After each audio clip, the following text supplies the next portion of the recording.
साथियों नमस्कार। Congress for country में आपका स्वागत है। श्री राहुल गांधी जी ने कल गुजरात के अहमदाबाद से पार्टी कार्यकर्ताओं को संबोधित करते हुए आह्वान किया कि आप तैयार रहिए, आने वाले दिनों में गुजरात में भाजपा को शिकस्त देनी है। उन्होंने लोकसभा में भी नरेंद्र मोदी की आंखों में आंखें डालकर यह घोषणा की थी कि नरेंद्र मोदी जी, आप चिंता मत करिए, हम गुजरात में आपको हराने जा रहे हैं। यह जो आत्मविश्वास था राहुल गांधी जी का, यह आत्मविश्वास कहां से आ रहा है?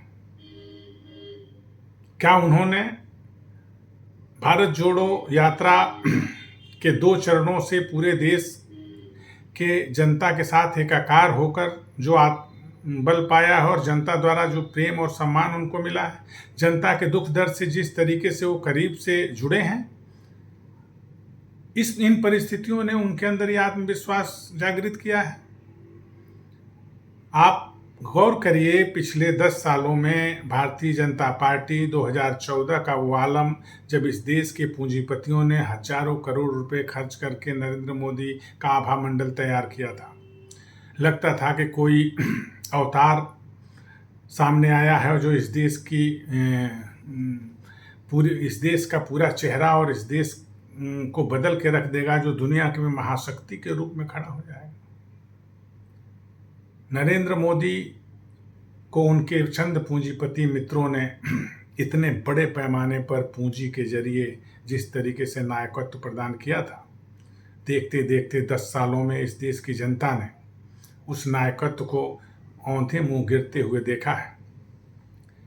आप देखिए, इसी चुनाव में नरेंद्र मोदी ने कौन से सवाल उठाए, ऐसे सवाल उठाए जिन सवालों का जनता से कोई लेना लादना नहीं है। भैंस खोल ले जाएंगे, गहने बेच देंगे, मंगलसूत्र छीन लेंगे, जमीन बांट देंगे, अनर्गल प्रलाप। मतलब आप कल्पना नहीं कर सकते कि कोई प्रधानमंत्री चुनाव में जो इसने 10 साल तक सत्ता चलाई हो, वह जनता से जुड़े मूलभूत सवालों को क्रमबद्ध तरीके से रखता और कहता कि हमने ये काम किए हैं और हमारी आगे की योजनाएं हैं, और अगर आप हमारे काम से संतुष्ट हैं तो आप हमें सहयोग करिए, हमें समर्थन दीजिए, हमारी पार्टी को विजय दिलाइए। That's all. ऐसा लेकिन नहीं हुआ। नरेंद्र मोदी ने जिस तरीके से अनर्गल प्रलाप शुरू किया, और वहीं दूसरी तरफ इंडिया गठबंधन ने जनता से जुड़े जो ज्वलंत सवाल थे, जिनसे जनता रोज बरोज अपने जीवन में जूझ रही थी, उन सवालों को कांग्रेस ने अपने न्याय पत्र के माध्यम से यह रखा। 5 न्याय श्रमिकों के लिए, महिलाओं के लिए, किसानों के लिए, छात्रों, नौजवानों के लिए, समाज के हर तबके के लिए एक क्रमबद्ध तरीके से उनके मूलभूत सवालों को सूत्रबद्ध किया और अपने न्याय पत्र के माध्यम से वह जनता के बीच में गई। भारतीय जनता पार्टी ने पहले तो सोचा कि राम मंदिर के नाम पर जो शोर शराबा उठेगा और उस राम मंदिर के शोर शराबे में हम डंके की चोट पे चुनाव जीत लेंगे। 400 पार का नारा प्रधानमंत्री ने जगह जगह अपने मुंह से अपनी रैलियों में लगवाया लोगों के साथ। उनकी जो सेना है, ट्रोल सेना उसको मैं कहूँगा, उनके पास नेताओं का अभाव है। भारतीय जनता पार्टी बेसिकली कोई राजनीतिक दल न लगता है कि झूठ, फरेब और आडंबर का अभियान चलाने वाला कोई ऐसा गिरोह है जो इस देश में सिर्फ लोगों को सांप्रदायिक आधार पर बांट सकता है, लोगों में विभाजन पैदा कर सकता है, नौजवानों को इन्हीं आधारों पर उन्मादी बना सकता है, दंगाई बना सकता है। एक लंपटों की पूरी फौज अपने इर्द गिर्द खड़ा कर लेती है भारतीय जनता पार्टी, और उसी लंपट गिरोह के माध्यम से वो सोचती है कि हम इस देश में सत्ता पे काबिज हो जाएंगे। जिस हिंदुत्व पर सबसे ज़्यादा चोट राहुल गांधी ने इन दिनों में किया है, आप उनके उस ऐतिहासिक भाषण को गौर से सुनिए जो लोकसभा में उन्होंने दिया।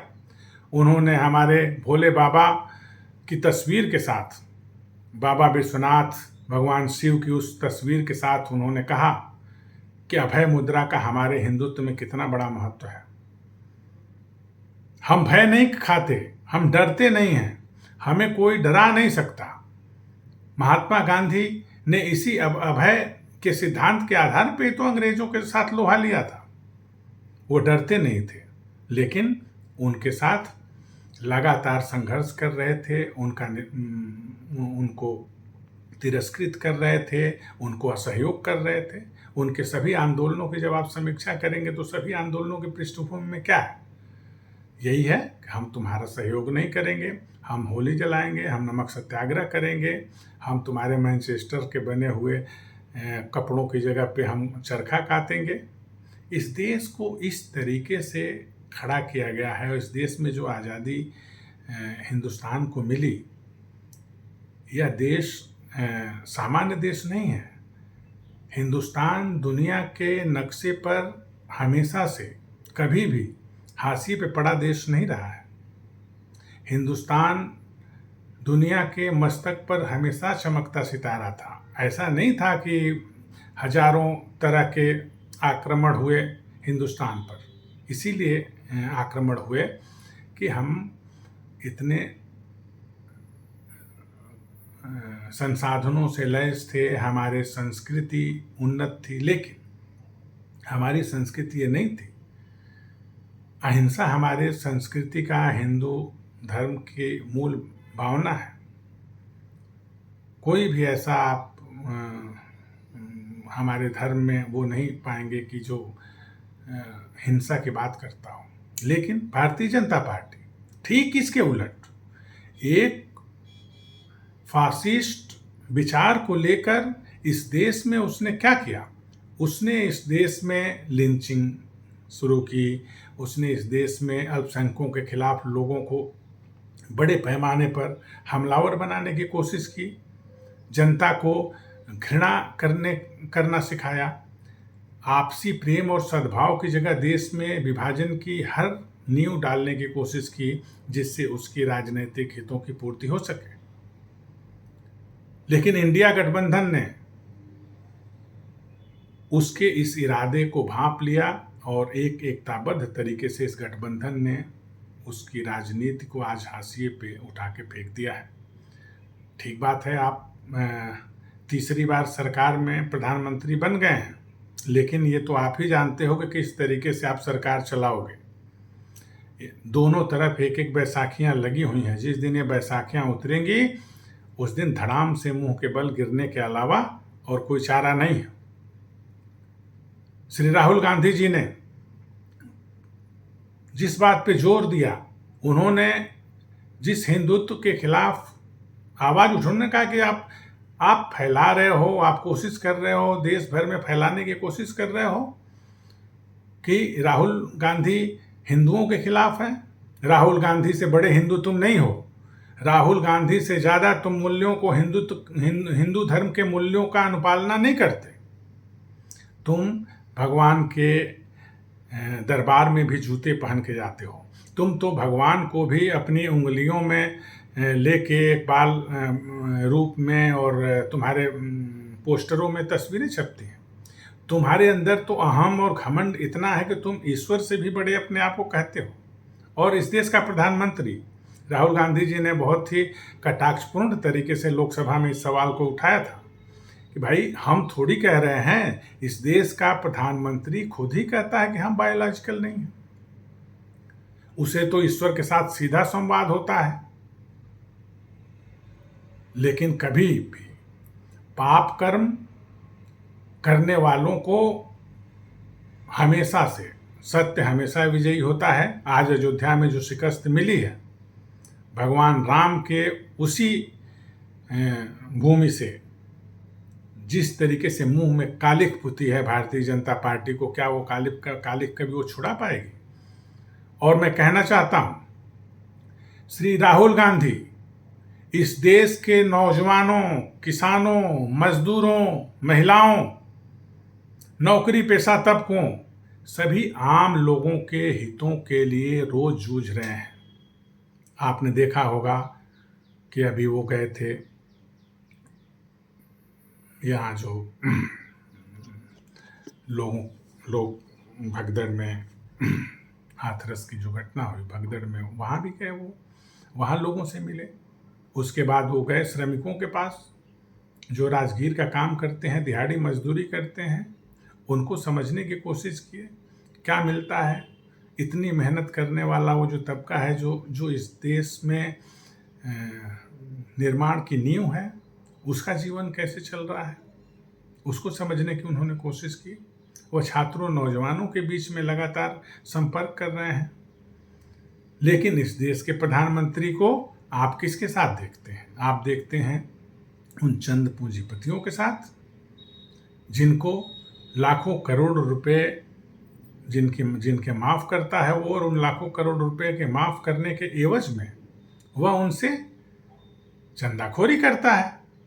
यही उसकी राजनीति का पूरा मूल मंत्र है। और उन पैसों के बूते वह विपक्ष पर और जनता पर अपने टीवी के विज्ञापनों, सरकारी विज्ञापनों और लंबे महंगे महंगे सूट और दिन भर में 5 ड्रेस बदल के वह जनता को आकर्षित करना चाहता है। उसकी राजनीति को अगर गौर से देखें तो इन्हीं चीजों के इर्द गिर्द घूमती नजर आती है। आरएसएस कौन है? राहुल गांधी भाजपा या और आरएसएस पर इतने हमलावर क्यों हैं? कभी इस बारे में गौर आपने किया? इस पृष्ठभूमि पे चलिए कुछ मैं बात करता हूं। राष्ट्रीय स्वयंसेवक संघ ने इस देश के स्वतंत्रता आंदोलन से पूर्व से अंग्रेजों के साथ गलबैयां डाली थी। उसका दोस्ताना अंग्रेजों के साथ था।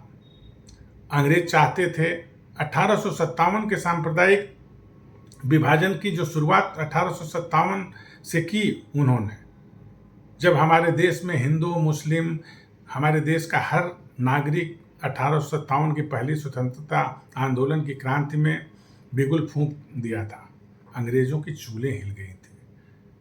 अंग्रेज चाहते थे कि किसी भी हालत में यह एकताबद्ध हिंदुस्तान में यह एकता नहीं कायम रहनी चाहिए, और लंबे समय से उन्होंने बीजारोपण शुरू किया सांप्रदायिक विभाजन का। और उस सांप्रदायिक विभाजन के आधार पर धीरे धीरे उन्होंने नींव तैयार की। हमारे स्वतंत्रता आंदोलन में सभी लोग कंधे से कंधा मिलाकर इस मुल्क की आज़ादी के लिए अपनी शहादतें दे रहे थे, कुर्बानियां दे रहे थे। लेकिन नहीं, आरएसएस उसमें नहीं था। आरएसएस के लोग क्या कर रहे थे? आरएसएस के लोगों का ये कहना था कि अंग्रेज हमें यह मुल्क सांप्रदायिक आधार पर विभाजित करके देंगे और एक तरफ मुसलमानों का राज हो जाएगा, एक तरफ हिंदुओं का राज हो जाएगा। तो यह हिंदू महासभा को भी सूट करता था यह विचार, और मुस्लिम लीग को भी सूट करता था। इसलिए इन दोनों में एक गहरी एकता थी। यह दोनों मिलकर खेल खेल रहे थे कि अगर ऐसा हो जाए, अंग्रेजों के साथ हम लोग सहयोग करेंगे, तो अगर ऐसा संभव होगा तो हम लोग, हिंदू राज्य बनेगा तो हम लोग वहाँ सत्ता में हो जाएंगे, और मुस्लिम राष्ट्र बनेगा तो वहाँ जिन्ना हो जाएंगे। इस पूरी पृष्ठभूमि के कारण उन्होंने पूरे स्वतंत्रता आंदोलन के साथ असहयोग किया।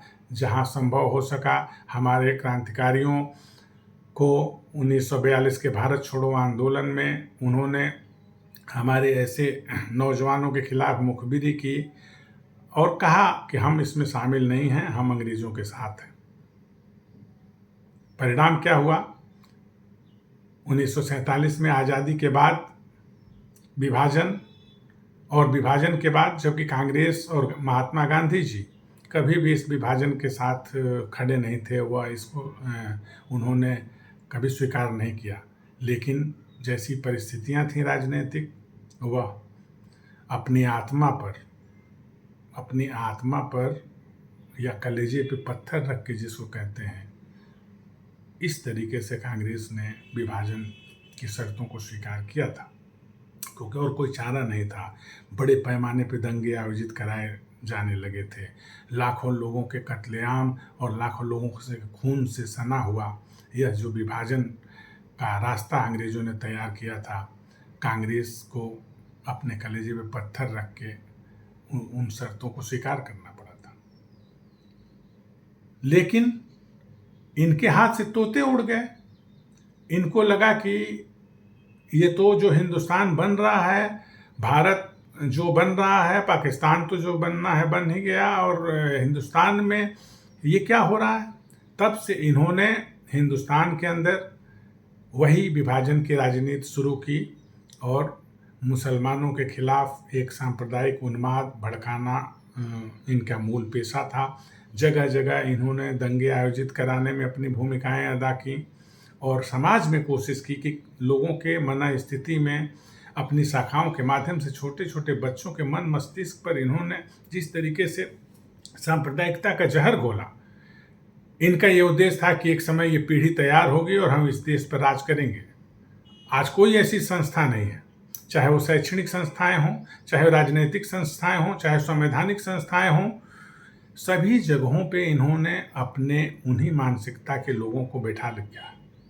आप क्या समझ रहे हैं कि यह जो NTA और नीट में जो धांधली हुई है, जिस तरीके से बड़े पैमाने पर इन्होंने लाखों छात्रों के भविष्य के साथ खिलवाड़ किया है, कौन था वो? या उन्हीं प्रक्रिया से प्रशिक्षित व्यक्ति है जो NTA का चेयरमैन आज बन के बैठा है।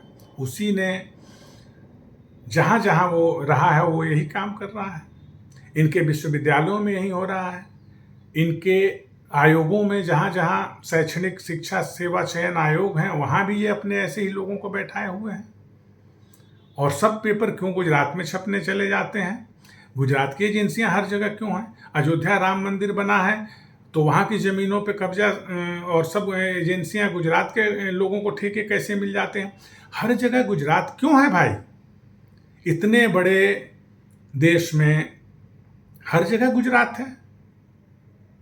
इसलिए है कि इनका बहुत लंबा नेटवर्क है। यह एक आपराधिक प्रवृत्ति के लोग हैं। ये इनको इस देश के और सत्ता के लिए ये किसी भी सीमा तक जाने के लिए तैयार है। आपने देखा हमारे नेता श्री राहुल गांधी को संसद सदस्यता एक रणनीति के तहत कानूनी मामले में उनकी संसद सदस्यता खत्म कराने के लिए जजों को, न्यायपालिका तक को किस तरीके से प्रभावित किया इन्होंने। उसके बाद आनन फानन में 24 घंटे के अंदर उनकी संसद सदस्यता खत्म की। उसी 24 घंटे के अंदर उनका आवास खाली करवाया और आज इनका परिणाम क्या हुआ? इस देश की जनता किसके साथ खड़ी है? तो जनता पे भरोसा इनको नहीं है। ये जानते हैं कि जनता कभी भी हमारे साथ नहीं खड़ी होगी। इसलिए नहीं खड़ी होगी कि हिंदुस्तान की सांस्कृतिक विरासत ऐसी नहीं है। जिस विभाजन की तुम राजनीति करते हो उस विभाजन के साथ इस देश की आम जनता कभी नहीं खड़ी रही है। इस देश की आम जनता कभी भी अहिंसा के साथ हिंसा के साथ नहीं खड़ी रही है। वह हमेशा अहिंसा के सिद्धांत के साथ एकाकार है। वह गंगा जमुनी तहजीब को मानती है। वह एक इसीलिए हमारे पंडित जवाहरलाल नेहरू प्रथम प्रधानमंत्री ने एक ऐसी अर्थव्यवस्था का भी उन्होंने आगाज किया था। एक तरफ वामपंथी राजनीति है, दूसरी तरफ दक्षिणपंथी राजनीति है, दोनों के इकोनॉमिक मॉडल्स चल रहे हैं। दुनिया दो ध्रुवों में बटी हुई थी। ऐसे में उन्होंने जो भी रास्ते अपनाए एक प्रधानमंत्री के तौर पर, उसी वजह से आज हिंदुस्तान में आज हम आत्मनिर्भरता के साथ खड़े हैं। ये जो नवरत्न कंपनियां खड़ी की गई थी वह इसी तरीके से खड़ी की गई थी, जिसको ये जो कहते फिरते हैं नरेंद्र मोदी कि 70 साल में कांग्रेस ने क्या किया है, उस 70 सालों में तुम यही तो कर रहे हो। हमारे जितने PSUs हैं उनको सब तुम बेच खा रहे हो। तुमने बनाया क्या? तुम जहां पुल बनाते हो वो धंस जाता है, एक दिन में सड़क बनाते हो धंस जाती है। तुम्हारे भ्रष्टाचार का आलम ये है कि तुम कोई एक चीज का निर्माण नहीं कर सकते। तुम इस देश के विध्वंस के लिए तुम्हारी राजनीति है। तो राहुल गांधी ने ललकारा है और राहुल गांधी की इस ललकार को नरेंद्र मोदी जी और भारतीय जनता पार्टी और RSS के जो लोग भी सांप्रदायिक विभाजन और इस देश की जनता को आपस में लड़ाकर और सत्ता की मलाई खाना चाहते हैं, जो पूंजीपतियों का एजेंट बनकर इस देश के आम नागरिकों, छात्रों, नौजवानों, किसानों, मजदूरों और महिलाओं के हितों पर कुठाराघात करना चाहते हैं, तो राहुल गांधी के रूप में इस देश को ऐसा नायक मिल चुका है। आप लाख कोशिश कर लो, राहुल गांधी को तुम डरा नहीं सकते। राहुल गांधी को तुम कभी भी, तुम लाख कोशिश कर लो, क्या कर लोगे? जिसने अपना सब कुछ इस देश के भविष्य के लिए, इस देश की जनता की सेवा के लिए न्यौछावर कर दिया है, जिस गांधी परिवार ने अपना सर्वोच्च कुर्बान किया है, उस गांधी परिवार से तुमको डरना होगा। और डर का आलम यह है, मैं आपको बताना चाहता हूं, ऐसा दृश्य देख के संसद में श्री राहुल गांधी जी का नेता प्रतिपक्ष के रूप में दिया गया वह पहला ऐतिहासिक भाषण। उस भाषण में त्राहिमाम त्राहिमाम आसन से अनुरोध, रिक्वेस्ट, हुजूर हमें संरक्षण प्रदान करें हुजूर, यह ऐसा बरपा खड़ा हुआ था। राहुल गांधी का वो तेज जिस तरीके से सदन में गूंज रहा था, उसके आगे घिघियां बंधी हुई थी और भीगी बिल्ली बनी हुई पूरी सत्ताधारी पार्टी अपने लिए पतली गली तलाश रही थी। कहां से भागे? भागने के लिए तुम्हारे पास अब कुछ नहीं बचा है। तुमको पतली गली नहीं मिलेगी। इस देश में रोजी रोजगार के सवाल पर तुमसे जवाबदेही ली जाएगी। इस देश में छात्रों, नौजवानों के भविष्य के साथ जो तुम खिलवाड़ कर रहे हो, उसके एक एक चीज का तुमको हिसाब देना पड़ेगा। तुमको इस देश के किसानों के खाद, बीज, सब्सिडी और एमएसपी जैसे महत्वपूर्ण मुद्दों से अपना किनारा करके सोच रहे हो कि तुम बच जाओगे। ऐसे नहीं बच सकते। तो कांग्रेस पार्टी और इंडिया गठबंधन एक हरकारे की तरह जनता के एक सबसे हिरावल दस्ते की तरह आपके सामने खड़ा है और हर मोर्चे पर वह जनता के हितों की रक्षा के लिए हर संघर्ष करने के लिए तैयार है। और भारतीय जनता पार्टी के अंदर ये जो डर का आलम है, यह जो झूठ फरेब फिर से, देखिए एक बात होती है कि चलो गलतियों से दुनिया सबक सीखती है। एक कहा जाता है एक समझदार व्यक्ति के लिए, चाहे वो राजनीति हो, संस्था हो, व्यक्ति हो, गलतियों से सबक सीख के आगे बढ़ता है। राहुल गांधी जी ने सदन में कहा था कि हम सहयोग करेंगे। आप अगर सही रास्ते पर नीतियां बनाओगे, इस देश के भविष्य के लिए कुछ करोगे, तो हम एक विपक्ष की ऐसी भूमिका अदा करेंगे, इतना सहयोग करेंगे। लेकिन अगर आपने इस देश की जनता के साथ धोखा किया, इस देश की जनता के हितों पर कुठाराघात किया, तो वह कतई बर्दाश्त नहीं होगा। तो भारतीय जनता पार्टी को सबक सीखना चाहिए था, इस हार से सबक सीखना चाहिए था। कहते हैं 99 पाके खुश हैं और हम 240। अरे तुम ये देखो, 99 तो हम पा गए, हम तो 52 से 99 पे खड़े हैं, 103 पे खड़े हैं। तुम कहाँ थे? तुम आज कहाँ खड़े हो? इस बात तो, और आज कहाँ खड़े हो आने वाले दिनों में।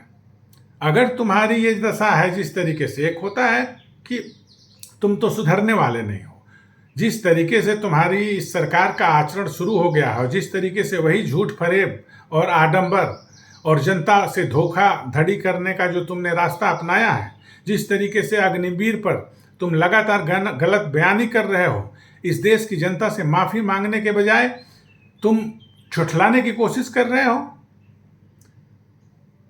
जिस अजय सिंह, शहीद अजय सिंह के पिता ने इसके बाद जब वीडियो जारी करके यह बात कह दी कि नहीं साहब, हमको कुछ नहीं मिला, जो मिला है वो बीमा के पैसे मिले हैं, और इनके ट्रोल आर्मी के लोग, इनके मंत्री उसी बीमा भुगतान का ICICI लोम्बार्ड का पैसा है और रक्षा मंत्रालय की तरफ से जो बीमा भुगतान का पैसा है, उस पैसे की रसीद लेके बता रहे हैं कि साहब देखो हमने ये दिया। तुमने मुआवजे के तौर पे क्या दिया? सरकार ने अपनी तरफ से मुआवजा उस अग्निवीर को क्या दिया? अग्निवीर के साथ ये जो दोहरा मानदंड है, ऐसा क्यों है? राहुल गांधी जी सिर्फ एक सवाल खड़ा कर रहे हैं, उसको कैंटीन की सुविधा क्यों नहीं मिलेगी? उसको शहीद का दर्जा क्यों नहीं मिलेगा? वह शहीद होगा तो उसके लिए दूसरे तरह के मानदंड तय होंगे, और दूसरा शहीद होगा तो हम तो लगातार मांग करते हैं सामाजिक जीवन में कि एक तरीके के काम के लिए एक तरीके का वेतन होना चाहिए। समान काम अगर लिए जा रहे हैं तो समान तरीके का उनके साथ ट्रीटमेंट होना चाहिए। तुम हर जगह विभाजन ही क्यों खड़ा करना चाहते हो? ऐसा तो नहीं है कि इस देश के सैनिकों के लिए जो नियम कानून बने हैं वो तुमने बनाए हैं? तुमने नहीं बनाए। उनको जो सुख सुविधाएं दी जाती हैं, उनकी सरहदों पे जो भुगतान किए जाने के प्रावधान तय किए गए हैं, ये तुमने नहीं बनाए। तुमने तो अग्निवीर बनाया है, और अग्निवीरों को जो तुमने बनाया उनको इतने रसातल में तुमने धकेल दिया है कि वह कहीं किसी लायक नहीं बचने वाले हैं। अगर वो जाते हैं, अग्निवीर बनते हैं, तो उनको कुछ नहीं मिलता, लौट के आते हैं तो कुछ नहीं मिलता। उनकी तो दशा तुमने एक ऐसी नीति बनाई, ऐसा एक योजना बनाई कि वो बेचारे धोबी के कुत्ते वाली कहावत है उनके साथ। वो कहीं के नहीं, न घर के होते हैं न घाट के होते हैं। तो साहब, अग्निवीर को अगर राहुल गांधी जी कहते हैं कि तुम तत्काल वापस ले लो, तो ले लो। इस देश की जनता की आवाज है, ये राहुल गांधी की आवाज नहीं है। अगर सदन में या सदन से बाहर राहुल गांधी जी के मुंह से जो भी सवाल उठता है, वह भारतीय जनता पार्टी और संघ के लोगों और नरेंद्र मोदी जी सुन लीजिए कि वह नरेंद्र मोदी के लिए नहीं है, वह इस देश की जनता की आवाज है, जो इस देश की अहंकारी सत्ता से सवाल कर रही है। और अगर तुम उन सवालों से मुंह चुराओगे, उन सवालों से भागने की कोशिश करोगे, तो यह इंडिया गठबंधन और कांग्रेस पार्टी इस देश के जनता के हितों की संरक्षक बनकर तुमसे दो दो हाथ करेगी और उसका माकूल जवाब लेगी। जवाबदेही से कोई सत्ता और सरकार कैसे भाग सकती है? यह लोकतंत्र है। तुम इस लोकतंत्र को अगर तुम अधिनायक तंत्र में बदलना चाहते हो, जो तुम्हारी आकांक्षाएं हैं वो तो पूरा होने से रहीं। अभी तो तुमको बैसाखी मिली है, कल को तुम पूरी तरह से जमीन पे लौटते हुए और धूल चाटते हुए नजर आने वाले हो। संघ और भाजपा के लोगों, यह देश महान देश है। इस देश की जनता हमेशा से सेकुलरिज्म के साथ, हमेशा से अहिंसा के साथ, प्रेम, सद्भाव और भाईचारे के पक्ष में खड़ी रही है और हमेशा खड़ी रहेगी। तुम जो ये काट की हांडी बार बार चढ़ाने की कोशिश कर रहे हो, वही मैं कह रहा हूं कि सुधरना है तो अब भी समय है, सुधर जाओ, अन्यथा तुम्हारे हश्र बहुत बुरे होने जा रहे हैं। राहुल गांधी जी की ये ललकार के साथ, राहुल गांधी जी की इस आह्वान के साथ कि यह जो भाजपा का हिंदुत्व है, यह जो हिंसा और विभाजन की राजनीति है, यह हिंदुओं की राजनीति नहीं है। इस देश का हिंदू कतई इसको बर्दाश्त नहीं करेगा। और कांग्रेस इस देश के जनता से जुड़े हुए मूलभूत सवालों पर, जिससे उसके जीवन के मूल्य टिके हुए हैं, जिससे उसके जीवन की गाड़ी आगे बढ़ती है, जिसके सहयोग के साथ जब वो उन्नत होता है, हमारा नागरिक जब उन्नत होता है तो हमारा देश उन्नत होता है। हमारे देश को उन्नत करने का जो संकल्प लेकर श्री राहुल गांधी जी उतरे हैं, मैं आपसे अनुरोध करता हूं, आह्वान करता हूं, आपसे सहयोग की अपील करता हूं कि श्री राहुल गांधी जी के साथ कंधे से कंधा मिला के उतर जाओ। नौजवानों, किसानों, हमारी महिला बहनों, यही एकमात्र इस देश का भविष्य है। राहुल गांधी इस देश के चमकते हुए सितारे हैं और उनके नेतृत्व में आने वाले दिनों में हिंदुस्तान, हमारा देश दुनिया के नक्शे पर परचम लहराने वाला है। यह बात इतिहास के पन्नों में अभी से दर्ज कर लीजिए। आने वाले दिन हमारे देश के भविष्य की उन्नति के दिन होंगे और राहुल गांधी जी इस देश का नेतृत्व और कमान अपने हाथों में लेंगे। इन्हीं शब्दों के साथ आप सबका बहुत बहुत अभिवादन करता हूं और आपसे अनुरोध करता हूं कि कांग्रेस फॉर कंट्री चैनल को सब्सक्राइब करें और अधिक से अधिक लोगों तक इस अभियान को पहुंचाएं। धन्यवाद, बहुत बहुत धन्यवाद।